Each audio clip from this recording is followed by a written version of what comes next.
Hola amigos, bienvenidos a este tiempo de la radio dedicado a la historia.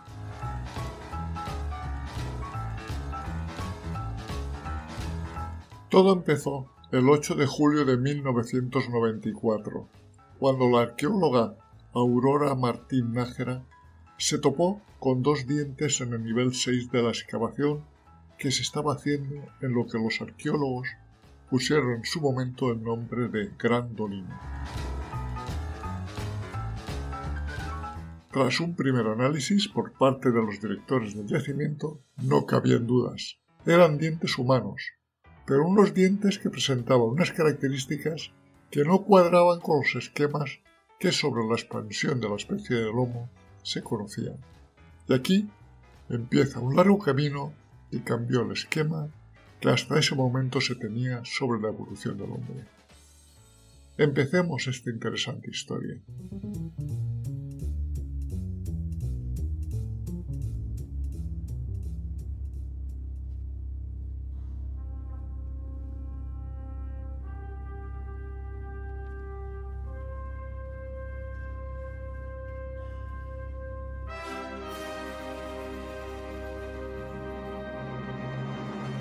A principios del siglo pasado, una empresa inglesa tuvo la genial idea de construir un ferrocarril entre las poblaciones burguesas de Monterrubio de la Demanda y Villafría, con el objetivo de transportar mineral de hierro y carbón. Ese ferrocarril atravesaba la Sierra de la Demanda, en el término municipal de Atapuerca, mediante una trinchera que excavaron más de 1.500 hombres. Desde 1901 hasta 1910 el ferrocarril estuvo en servicio, pero a partir de esa fecha se dejó de utilizar, retirándose todos los elementos reutilizables de la red ferroviaria, pero dejando al descubierto la trinchera por la que en su momento pasaba el ferrocarril. La Sierra de la Demanda ha desarrollado un sistema kárstico desde hace varios millones de años. Parte de la sierra está literalmente horadada por numerosos conductos moldeados por el agua de lluvia. Algunas de las cavidades se abren al exterior, permitiendo que arcillas, limos o arenas las rellenen poco a poco. En ese proceso también quedan atrapados los restos de los seres vivos que forman los ecosistemas que dominan el entorno. El polen de las plantas, los restos óseos de los animales caídos en las trampas naturales o llevados hasta el interior por los predadores, las herramientas de piedra dejadas por los humanos en los abrigos de las cuevas y los propios restos fósiles de estos también terminan formando parte de los rellenos. Es así como con el paso de los años se van formando yacimientos arqueológicos. Los restos óseos fosilizan y su excavación posibilita el estudio de cuanto quedó atrapado entre los sedimentos inorgánicos. En este conjunto se están excavando diversos yacimientos que se identifican con nombres como la Cima de los Elefantes, la Galería de los Zarpazos, la Trinchera de la Gran Dolina, la Cueva Fantasma, la Cima de los Huesos, el Portalón, la Galería de los Siles y la Cueva del Mirador. Vamos, para entendernos, que hay trabajo para los arqueólogos para los próximos 100 años como mínimo. De todos estos yacimientos, del que vamos a hablar es el denominado Gran Dolino, que se encuentra justo en la trinchera del ferrocarril, pues fue una cueva que fue seccionada en el momento de la construcción de la trinchera. Para acceder al mismo fue necesario construir una gran estructura de andamios que cubriera la verticalidad que presentaba. En arqueología es imprescindible identificar los distintos niveles que componen el yacimiento, y afortunadamente fue una labor sencilla, pues había quedado expuesto cuando se construyó la trinchera del ferrocarril. En este caso, se identificaron 11 niveles. El más moderno, el 11, estaba situado en la parte superior, y el más antiguo se identificó como el nivel 1. En un principio, a simple vista, llamó la atención de los arqueólogos el nivel 6, pues Desde el propio suelo de la trinchera podían distinguirse varios fósiles que asomaban en el corte, así como módulos de siles de color blanquecino. No cabía duda de que a aquel nivel podía encontrarse una ocupación humana, tal vez un campamento, pero la excavación del mismo se antojaba muy complicada y había que empezar excavando los niveles que se encontraban por encima, empezando por el 11. Y empezaron los trabajos.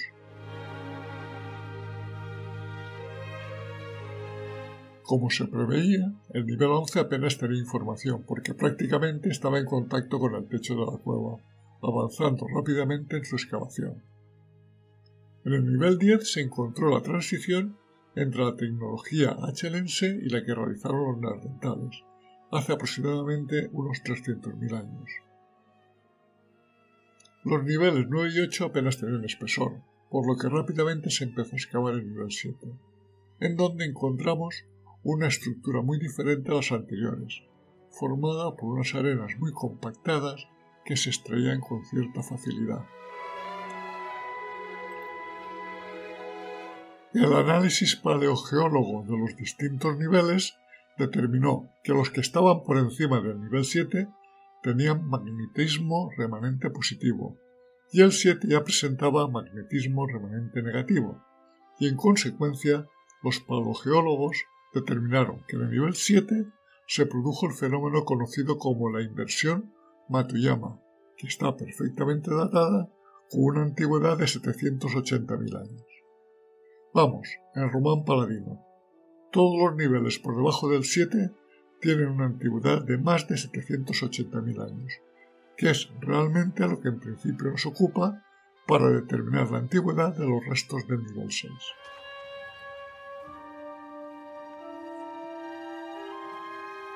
Y una nota antes de entrar a ver lo que nos aporta el nivel 6. En el momento actual se desconocen las causas por las que el cambio magnético de la Tierra fluctúa de polaridad, de intensidad y de dirección. Lo hace de manera caótica sin que se conozca ningún tipo de ciclicidad.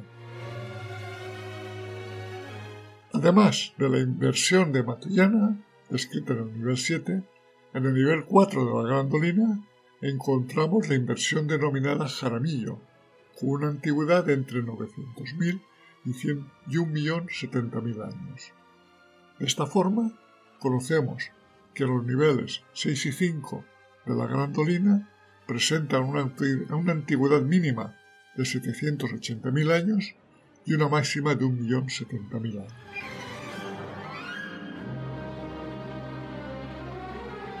Y es en el nivel 6 cuando empezamos a aparecer restos de humanos, un centenar de herramientas de piedra y un número bastante elevado de fósiles de especies de grandes y pequeños mamíferos.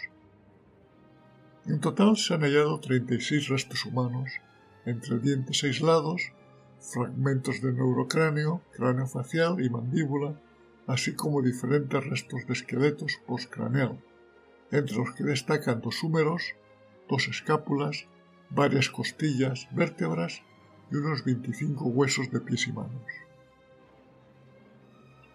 El número mínimo de humanos que presenta esta colección de fósiles lo podemos determinar en 11. 2 de ellos morirían a la edad aproximada de 17 años, otros 2 sobre los 14, y el resto eran mucho más jóvenes, prácticamente infantes. Otra característica que presentan tanto los restos humanos como los mamíferos encontrados en el nivel 6 es que hay restos de golpes y marcas de descarnado. Todo nos hace pensar que aquellos seres humanos habían sido matados, troceados y consumidos igual que los jabalíes, los gamos o los ciervos, y lo más probable es que fuera un acto de canibalismo entre la misma especie. Un hecho muy importante de estos fósiles se determinó cuando se encontró un fragmento de mandíbula del lado derecho con los 3 molares incluidos en sus respectivos alvéolos. El tercer molar, también conocido popularmente como la muela del juicio, permanecía todavía en formación, asomando ya en la encía.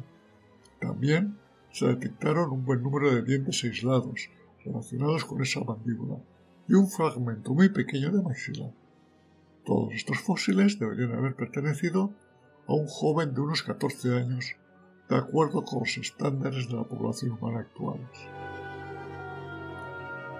Pero la más significativa de este conjunto de fósiles es que se determinó, sin duda alguna, que el adolescente tenía un rostro semejante al nuestro, y empezaron las preguntas.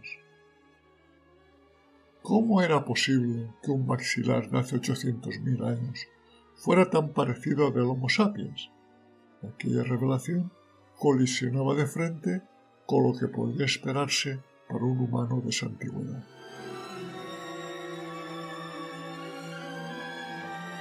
Así que, ante esta evidencia, los codirectores de los yacimientos de Atapuerca decidieron poner nombre en principio a esta nueva especie, y le llamaron Homo antecessor, en honor a los exploradores que caminaban delante de las legiones romanas, abriendo el camino. Y a partir de aquí empezó un largo camino lleno de trabas científicas para ubicar esta nueva especie en el árbol genealógico del hombre. Un punto muy importante es la datación.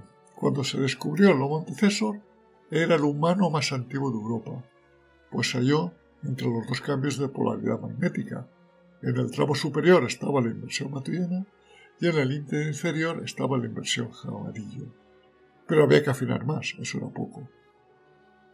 La siguiente datación se realizó siguiendo los restos morales de unos pequeños mamíferos de nombre Mimomis sabini, para los profanos simplemente unas ratas de agua, que determinaron que el nivel 6 debería tener una antigüedad mayor de 700.000 años y menor de 1.400.000, lo cual nos confirma el periodo de tiempo que señalaban las inversiones magnéticas. Para asegurar aún más las fechas, dos expertos en geocronología, Rainer Gunn y Mathieu Duval, fueron capaces de obtener una datación del nivel T de 6 empleando un diminuto trozo de esmalte de un diente. Era la primera vez que se conseguía averiguar la antigüedad de ese nivel utilizando el análisis del uranio torio presente en el diente mediante láser junto con la resonancia paramagnética electrónica del esmalte.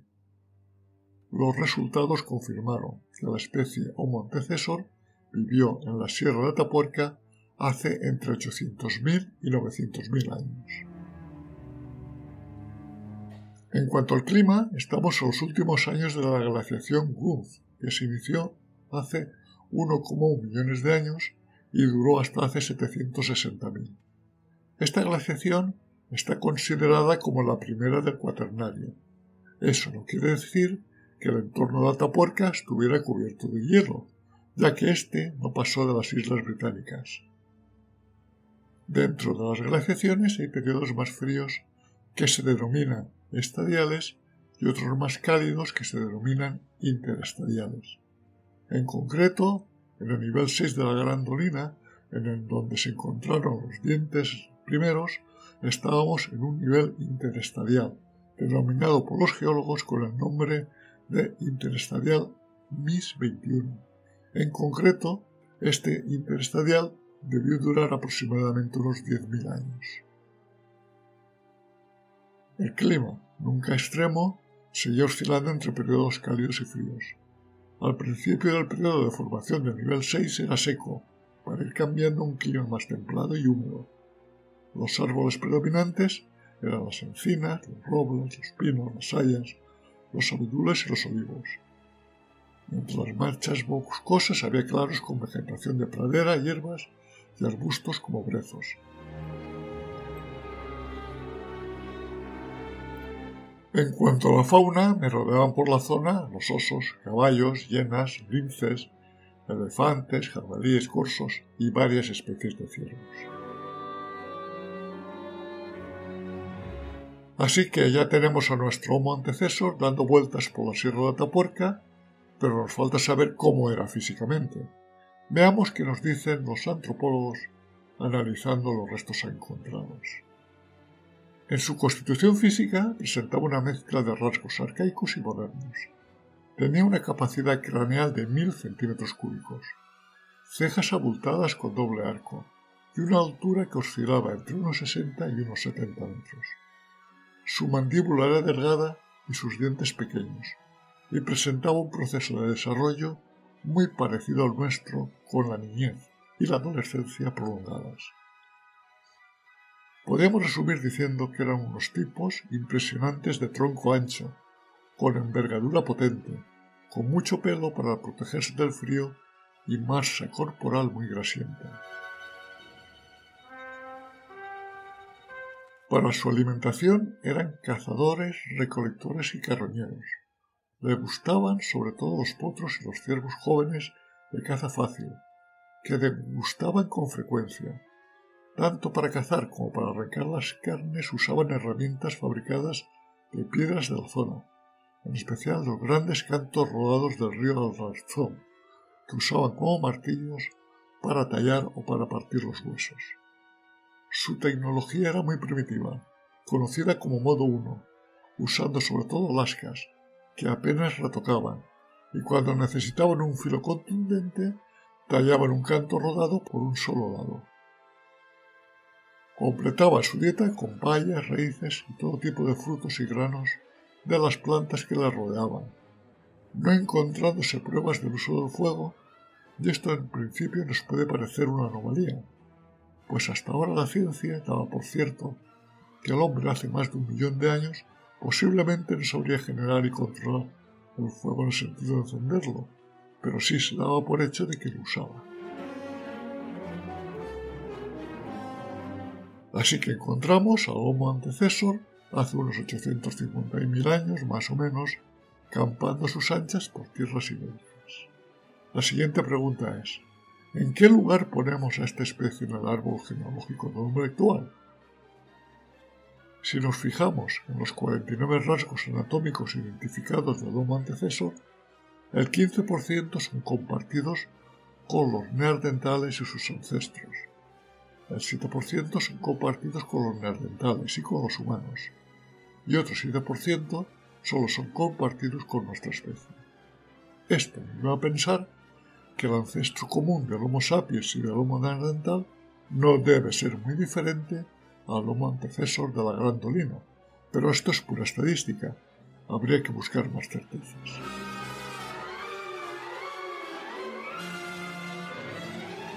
Desgraciadamente, obtener ADN de los fósiles del Homo antecesor es una misión imposible con los medios actuales.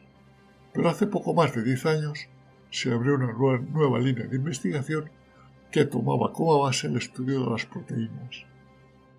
Y así, en el año 2020, un pequeño trozo de diente del nivel 6 de la Grandolina, en el que se conservaba unos milímetros cuadrados de dentina y esmalte, y en el que todavía quedaban proteínas entre los entresijos de su estructura molecular, fue suficiente para obtener qué lugar de la filogenética ocupaba el Homo antecesor, al mismo tiempo que, como curiosidad, determinó que el diente pertenecía a un individuo masculino. En ese análisis se determinó que en la evolución del hombre debe de existir un homínido, del cual la ciencia aún no ha encontrado ningún fósil, que vivió hace unos 800.000 años y en algún lugar aún por determinar, que dio origen a las respectivas genealogías del Homo sapiens y del Homo neandertal. Vamos, el último eslabón común. Este estudio de las proteínas también determinó que la distancia filogenética entre Homo antecesor y ese ancestro enigmático es prácticamente insignificante. Así que tenemos un árbol genealógico de los homínidos totalmente diferente a lo admitido hasta ahora, abriéndose un gran abanico de preguntas sobre dónde aparecieron y su expansión por África y Eurasia. Y volvamos al principio. Todo empezó cuando en el nivel 6 de la trinchera de la Grandolina se empezaron a excavar 6 metros cuadrados. En años posteriores se excavaron 13 metros cuadrados más, y en los próximos años está previsto excavar 49 metros cuadrados, en lo que los arqueólogos dan por hecho que fue en su momento el suelo de un campamento del Homo antecesor, que seguro nos reportarán grandes descubrimientos que irán dando luces a las incógnitas que hoy se presentan. Nos esperan en los próximos años unos descubrimientos científicos y nuevos hallazgos que impulsará en grandes avances en el apasionante camino de la evolución del ser humano.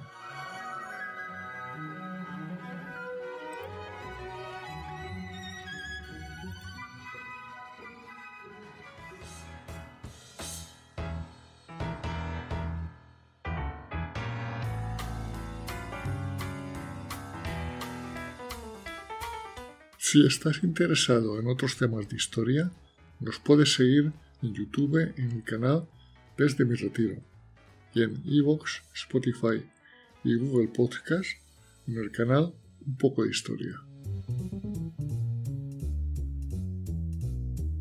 Este proyecto radiofónico, creado desde mi retiro en la España profunda, es una realización, para bien o para mal, de José Luis García, ciudadano del mundo.